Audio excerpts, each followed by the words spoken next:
Following on from the previous video, we managed to work out the time it takes for the particle to fall from here to here. So now we need to consider the case where we can place the particle anywhere. Let's say here, here, or here. We need to show that no matter where we place the particle, the time it takes to hit the very bottom will be the same as if we were to release it from here. So let's say we're going to release the particle here at where the location is at x0, y0 at time t0. So we're going to release it from here. So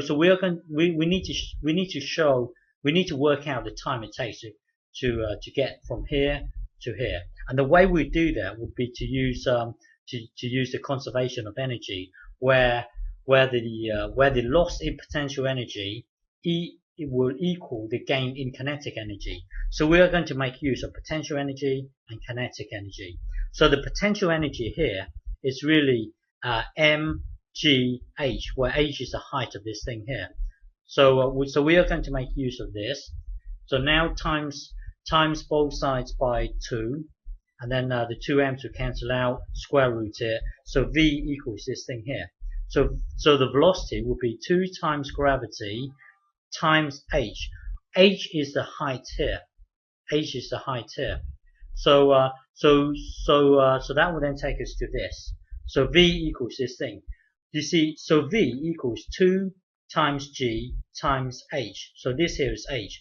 But we need to understand why h equals y take away y0. So this here is h.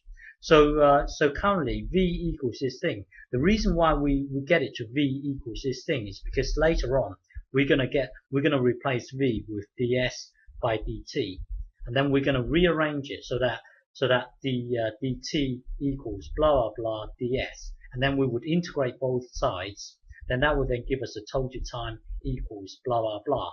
So this is our aim. We isolate the v, and then later on replace the v with this, and then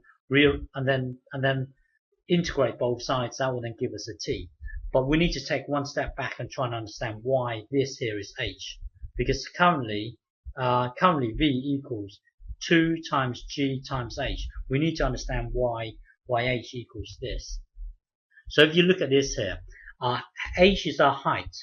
So remember, currently we are releasing the particle at location x0, y0 at time 0. So h is this height here. H is this height here. But we need to understand why h is y take away y0. So if you look at this here, currently this is our cycloid here. But originally it was given to us by these parametric equations. So these parametric equations describes this path here, but we turned this path upside down here so that we can relate to this situation, because when we release the particle here or a marble, it will fall downwards. This is our natural real life scenario. This here is an upside down version of our scenario. But the thing is, we need to make use of this, because the equation describes this version and not the upside down version. But it is the upside down version that we are making use of in real life. So when we release the particle here, it is at location x0, y0 at time 0. So if you look at this, if you look at this, you got to imagine it as this. We are releasing it at x0, y0 at time 0. So going back to here, when you release the particle, it falls downwards to here. But then in this scenario here, when you release the particle, it actually falls upwards to here. But let's say along the y, currently it is at x, y, and then at time t. So if you look at this here, let's say it's currently falling to here at the moment. So from here to here. So the height here is given. The height here is actually this bit here. The height here is this bit here.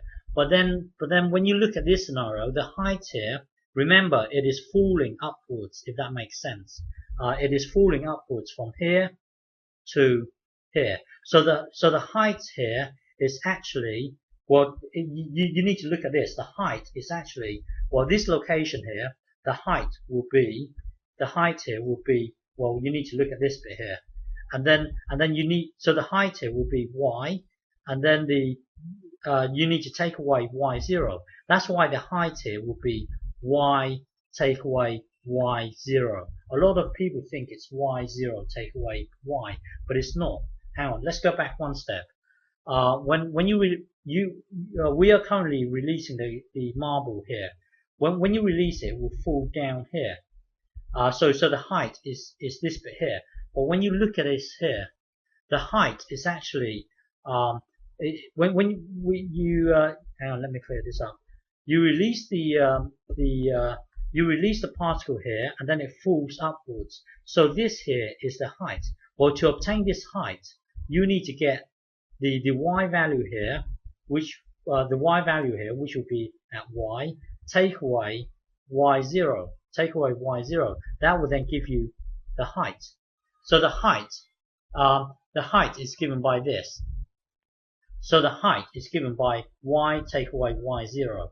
So now you need to look at this. Hang on. So remember, our scenario here is dictated by these equations. So if you want to keep track of the height, we would need to look at this. So now we can put this into hang on. We will need to put this into hang on. We will need to put this into here and into here. So that will then take us to here. Okay, that will then take us to here. I will continue in the next video. So basically, I will continue in the next video.